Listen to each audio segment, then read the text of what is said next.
একটা স্বামীর আর্তনাদ। আপনারা পুরো ভিডিওটা দেখুন, তাহলেই বুঝতে পারবেন। একটা নির্দেশ সম্পর্কে ঘোষণা। আমাদের আমাদের আমাদের বাড়ি থেকে একটা পাগল হঠাৎ করে পালিয়ে গেছে, ঠিক আছে? এবং সে জানি না কি করতে চাইছে, রাস্তায় কোথায় আছে, এবং নানা রকমভাবে নানা রকম পাগলামি করেছে, কি করছে ভগবান জানে, ঠিক আছে? তো আপনারা যদি কেউ তার খোঁজ পান, সেই রেকমেন্ডটা দেখতে আপনারা যদি কারো খোঁজ পান, সেখানে দয়া করে আমাদের জানাবেন, ঠিক আছে?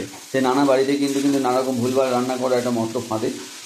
সেই রান্না বান্না করে লোকে খেতে হয়, কষ্ট করে হোক কিন্তু খেতে হবে, আর বলতে হবে ভালো হয়েছে, ঠিক আছে? যদি আপনাদের মনে হয় যে সেই পাগল আপনারা খুঁজে পেয়েছেন, প্লিজ আমাকে এই নিচে লেখা নাম্বারে একটুখানি যোগাযোগ করে দেবেন। এই বছর তুই ভালোভাবে তোকে উইশ করতে বলেছিলিস, তাই জন্য এর থেকে ভালোভাবে তোকে আর উইশ করতে পারলাম না। হ্যাপি বার্থডে টু ইউ মোটা, happy birthday to you. God bless you. Happy birthday to you, Bobby. Happy birthday to you.